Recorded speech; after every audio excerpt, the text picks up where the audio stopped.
എല്ലാവർക്കും നമസ്കാരം. ഞാൻ സരിതാ മഹേശ്വരൻ. ഇന്ന് ശ്രീമദ് വാൽമീകി രാമായണത്തിൻ്റെ ബാലകാണ്ഡത്തിലെ 43-ാമത്തെ സർഗത്തിൽ 21-ാമത്തെ ശ്ലോകം മുതൽ, അല്ലെങ്കിൽ ആ 21-ാമത്തെ ശ്ലോകത്തിൻ്റെ ബാക്കി ഭാഗം മുതൽ 27-ാമത്തെ ശ്ലോകം വരെയാണ് നമ്മൾ പഠിക്കാൻ പോണത്. 27-ാമത്തെ ശ്ലോകത്തിൽ ആദ്യത്തെ വരിയിൽ നിർത്തുകയാണ് ചെയ്യണത്. അപ്പോൾ കഴിഞ്ഞ ദിവസം പറഞ്ഞു നിർത്തിയത് ഗംഗയുടെ അതിതീവ്രമായിട്ടുള്ള പതനത്തിനെ പറ്റി പറഞ്ഞുകൊണ്ടാണ്. ആ ഭാഗം കഴിഞ്ഞിട്ടില്ല, വീണ്ടും വർണ്ണിക്കുകയാണ്. നമുക്ക് ശ്ലോകം നോക്കാം. ശതാദിത്യമിവാഭാതി ഗഗനം ഗതതോയദം ശിംശുമാരോരഗണൈർമീനൈരപി ചഞ്ചലൈഃ വിദ്യുദ്ഭിരിവ വിക്ഷിപ്തൈരാകാശമഭവത്തദാ. 21-ാമത്തെ ശ്ലോകത്തിന്റെ ആദ്യത്തെ വരിയിൽ അർത്ഥം പറഞ്ഞു കഴിഞ്ഞതാണ്. ശിംശുമാര ഉരഗണൈഹി മീനൈഹി അഭി ചഞ്ചലൈഹി. ഇവിടെ പറഞ്ഞു, കഴിഞ്ഞ ദിവസം പറഞ്ഞതാണ്, ശിംശുമാരങ്ങള്, ഈ ചീങ്കണ്ണി മുതല തുടങ്ങിയിട്ടുള്ളതായ ജീവികള്, അവരെ കൊണ്ടും മീനൈഹി അഭി, മത്സ്യങ്ങളെ കൊണ്ടും. ആ മത്സ്യങ്ങൾ എങ്ങനെയുള്ളതാണ്? ചഞ്ചലൈഹി. മത്സ്യങ്ങളെ പറ്റി പറയുമ്പോൾ എപ്പോഴും പറയുന്ന ഒരു വാക്കാണ് ചഞ്ചലങ്ങള്.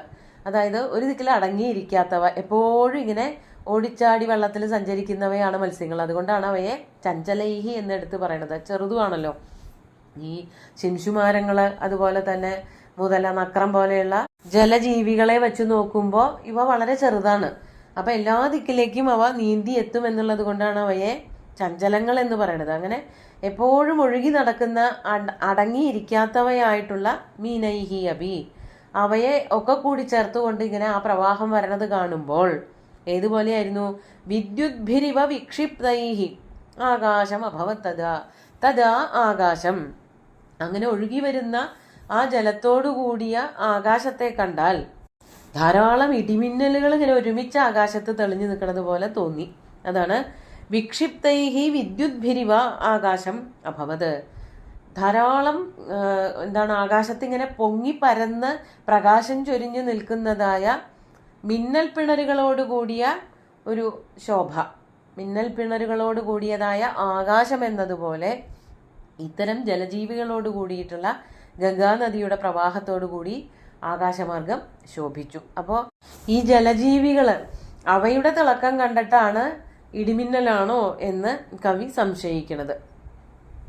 എന്നിട്ട് പാണ്ഡുരൈഃ സലിലോത്പീഡൈഃ കീര്യമണൈഃ സഹസ്രധാ ശാരദാഭ്രൈരിവാകീർണം ഗഗനം ഹംസസംപ്ലവൈഃ. അതുപോലെ ഈ ജലജീവികൾ മാത്രമല്ല, അതിൽ ധാരാളം പക്ഷികൾ ഉണ്ടായിരുന്നു, ഹംസങ്ങള്. ദേവഗംഗ ഇങ്ങനെ ഒഴുകിക്കൊണ്ട് നടക്കുമ്പോൾ അതിൽ ധാരാളം ഹംസങ്ങൾ, അരയന്നങ്ങൾ വന്നിരിക്കാറുണ്ട്.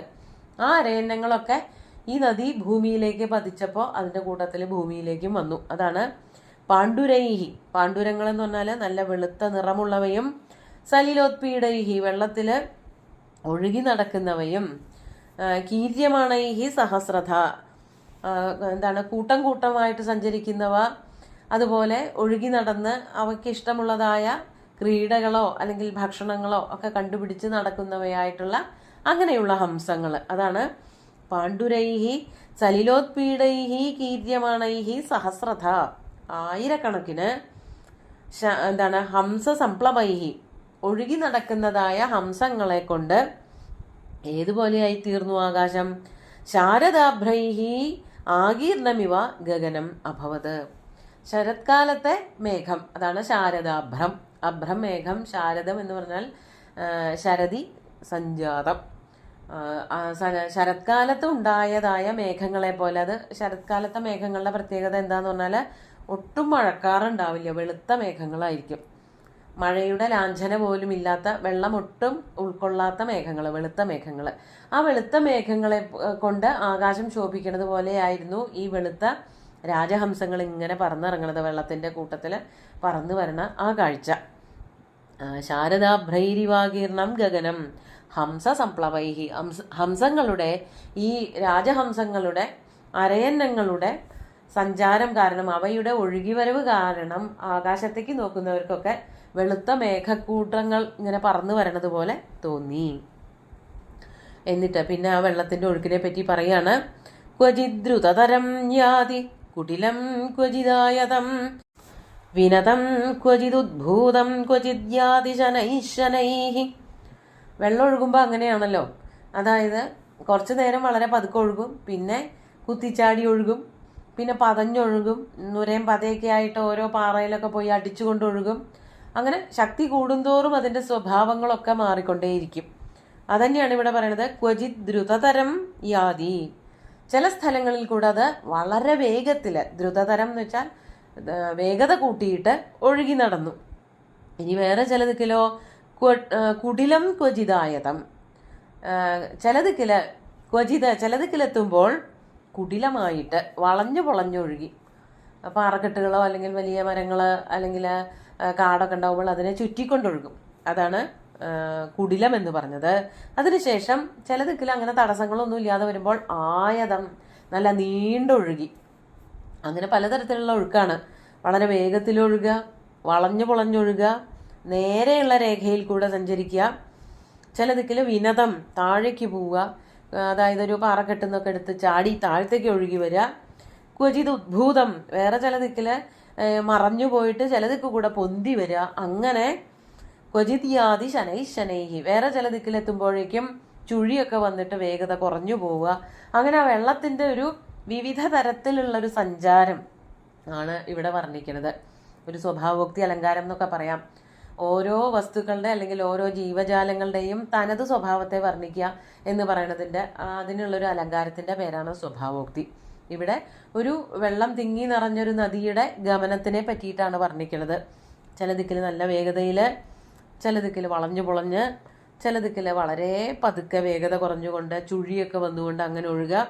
ചില ദിക്കിൽ പോയിട്ട് ഒഴുകി ഏതെങ്കിലും പാറക്കെട്ടുകളിലോ പൊത്തുകളിലൊക്കെ പോയി പതിക്കുക, പിന്നെ അവിടെ നിന്ന് പുറത്തേക്ക് വരിക. ഇങ്ങനെ പലതരത്തിൽ ആ ഗംഗാനദി ഒഴുകി അങ്ങനെ സഞ്ചരിച്ചു കൊണ്ടിരുന്നു. ഇനി വേറെ ചില ദിക്കിൽ മറ്റൊരു തരത്തിലായിരുന്നു. അതാണ് അടുത്ത ശ്ലോകത്തിൽ പറയണത്. സലിലേനൈവ സലിലം ക്വചിദഭ്യാഹതം പുനഃ മുഹുരൂർധ്വപഥം ഗത്വാ പപാത വസുധാം പുനഃ.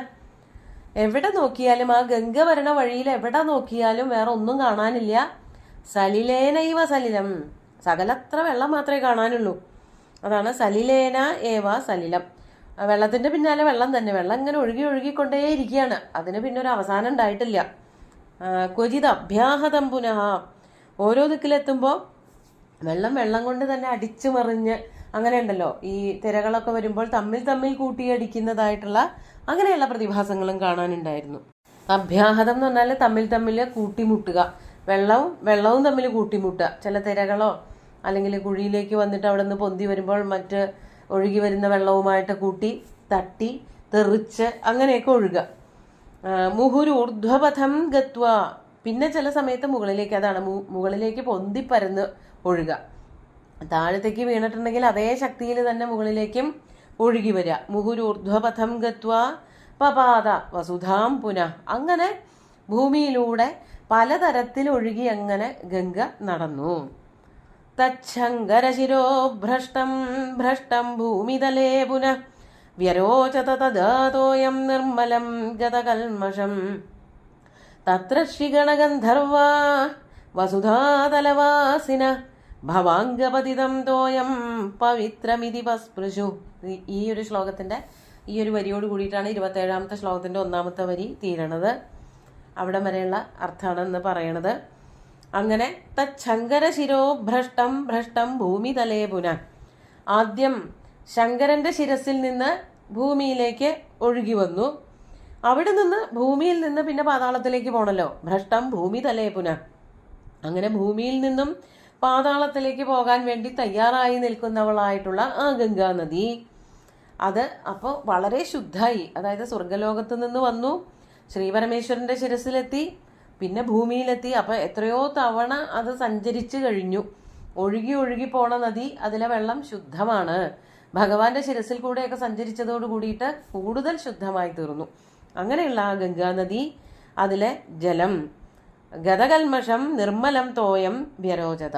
അങ്ങനെ എല്ലാ കൽമഷങ്ങളും എല്ലാ ചീത്തത്തങ്ങളും കളങ്കങ്ങളും അകന്നുപോയി നല്ല തെളിഞ്ഞ വെള്ളത്തോടു കൂടിയിട്ട് ആ ഗംഗാനദി വ്യരോചത ശോഭിച്ചു എന്നർത്ഥം. അപ്പോൾ ഇങ്ങനെ ഒഴുകി ഒഴുകി വരുന്ന വെള്ളമാണ് ഏറ്റവും ശുദ്ധമെന്ന് പറയുന്നത് വെറുതെ അല്ല. എല്ലാ കളങ്കങ്ങളും അതിൽ പോവും. ഇവിടെ ഗംഗാനദിയുടെ പ്രത്യേകത ശ്രീപരമേശ്വരന്റെ ശിരസിൽ നിന്ന് ഒഴുകി വരുന്ന നദിയാണ്. ആ ഒരു പ്രത്യേകത, ആ ഒരു പുണ്യം കൂടി നദിക്കുണ്ട്. എന്നിട്ടോ അങ്ങനെ ഒഴുകി വരുന്നതായ ഗംഗാനദിയെ വളരെ ആദരവോട് കൂടിയിട്ട് എല്ലാ ദേവന്മാരും ഋഷിമാരും ഒക്കെ കാണുകയാണ്. അതാണ് അടുത്ത വരികളിൽ പറഞ്ഞത്.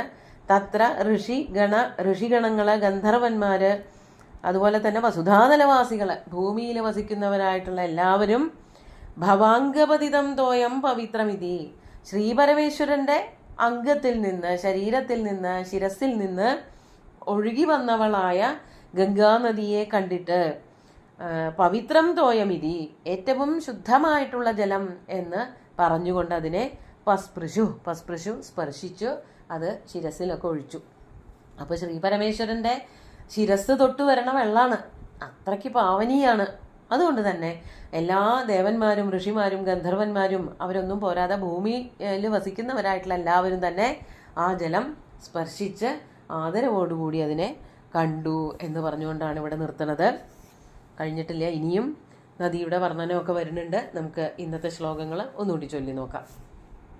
ശതാദിത്യമിവാഭാതി ഗഗനം ഗതതോയദം ശിംശുമാരോരഗണൈർമീനൈരപി ചഞ്ചലൈഃ വിദ്യുദ്ഭിരിവ വിക്ഷിപ്തൈരാകാശമഭവത്തദാ പാണ്ഡുരൈः സലിലോത്പീഡൈः കീര്യമാണൈः സഹസ്രധാ ശാരദാഭ്രൈരിവാകീർണം ഗഗനം ഹംസസംപ്ലവൈः ക്വചിദ്രുതതരം യാതി കുടിലം ക്വചിദായതം വിനതം ക്വചിദുദ്ഭൂതം ക്വചിദ്യാതി ശനൈഃ ശനൈഃ സലിലേനൈവ സലിലം ക്വചിദഭ്യാഹതം പുനഃ മുഹുരൂർധ്വപഥം ഗത്വാ പപാതവസുധാം പുനഃ തച്ഛങ്കരശിരോ ഭ്രഷ്ടം ഭൂമിതലേ പുനഃ വ്യരോചതദാതോയം നിർമ്മലം ഗതകൽമഷം തത്ര ശ്രീഗണഗന്ധർവാഃ വസുധാതലവാസിനഃ ഭവാംഗപതിതം തോയം പവിത്രമിതി പസ്പൃശു.